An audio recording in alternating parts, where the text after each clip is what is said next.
But still some people find it very difficult. Still some people complain. Say, oh, it's too much. Okay? So, in Sharia, in law, in fiqh, we are concerned with the minimum requirements of happiness, minimum requirement of perfection. Something that everyone, something that an average person can achieve. When it comes to akhlaq, no, in akhlaq, you must open up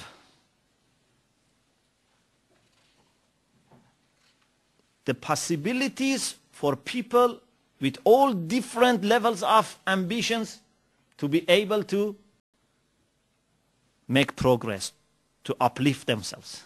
And this is the beauty of Islam. At the same time that Islam clearly establishes Islamic law, but in Islamic spirituality says, okay, if you want more, come, there is something for you. If you are someone like Abu Zar, there is something for you. If you are someone like Salman, there is something for you. People in different levels can find their answers in Islamic spirituality. And this is why we have in many hadiths, you find them in also Usul al-Kafi, that there are different levels of Iman, different grades of faith. And every person must be guided, must be expected according to the requirements of his own level.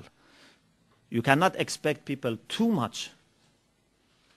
You cannot expect people something more than what they can really meet.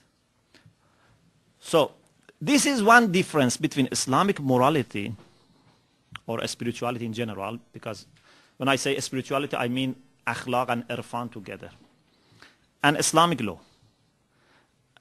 Another thing which must be considered, which indeed originates from the first, is that in Islamic law, most of the time, not always, but most of the time we are concerned with the acts,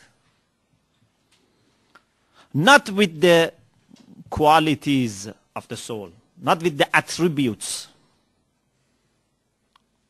For example, you know, something which is very badly regarded in Islam is hasad, to be jealous.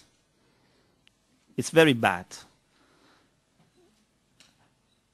What does hasad mean? Yeah, it doesn't mean that if you see something good in someone, you want it for yourself. This is not hasad. If you see something good in someone and you want it for yourself, this is ghibta in Islamic literature. This is ghibta. Ghibta means that you want something good for yourself. Al-ghibta. Okay?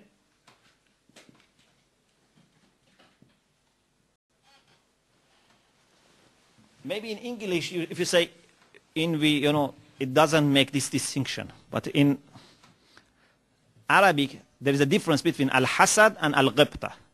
Hasad is different. Hasad means that you see something good in someone or for someone, then you wish that goes away. That person loses that good quality. Whether you want it for yourself or not is not important.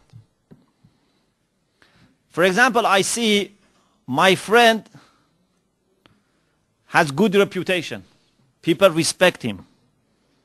Okay? So this makes me very angry.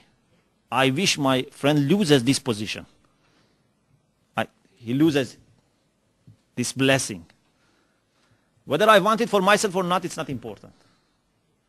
What I am concerned really is that I don't want this to remain for him. Sometimes even people may hurt themselves so that the person that they don't like to be in good position be hurt.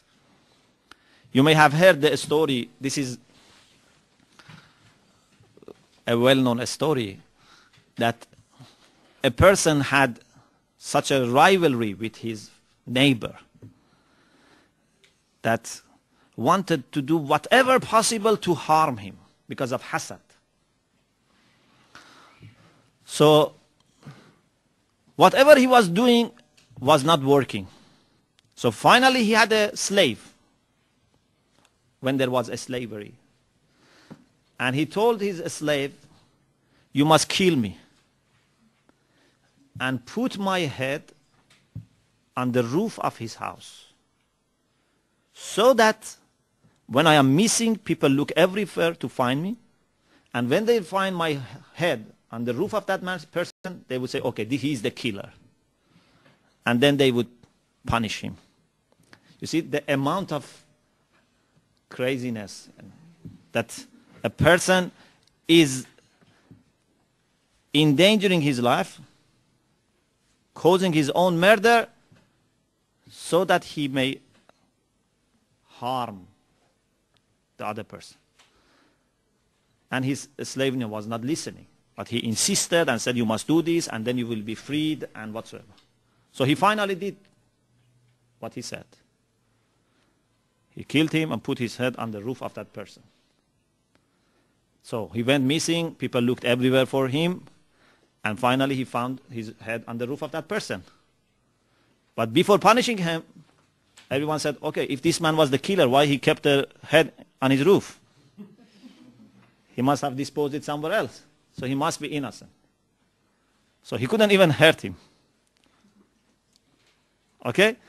So hasad is very, very, very bad thing. And we have in hadith, al-hasad ya'kulu al-hasanat kama ta'kulu an-nar al-hatab. In the way that fire destroys dried piece of wood, hasad burns and damages all the good things that a person has.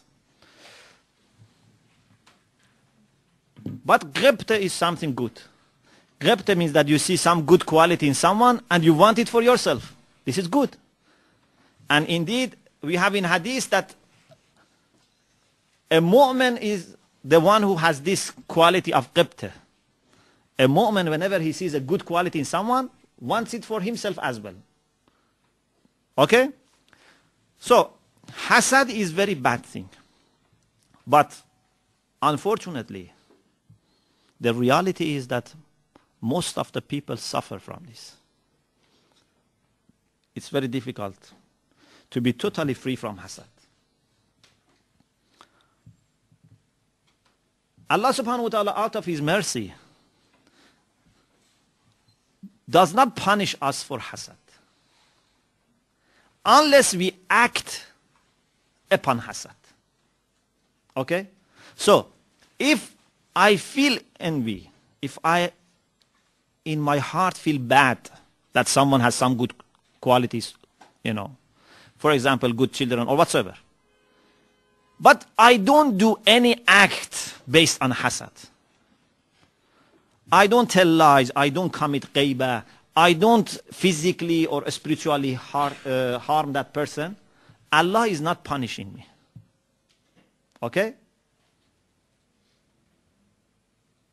So from a fiqhi point of view, from a legal point of view, hasad is not being punished unless someone acts according to hasad. But what about moral point of view?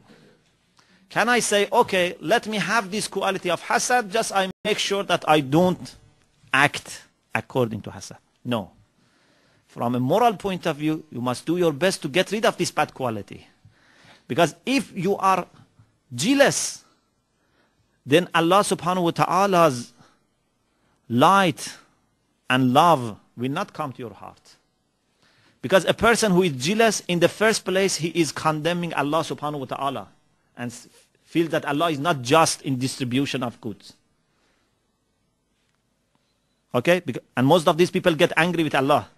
They say, why He has given this to that person? Okay? So, from a moral point of view, we must try to get rid of this bad habit. It's not just enough that I don't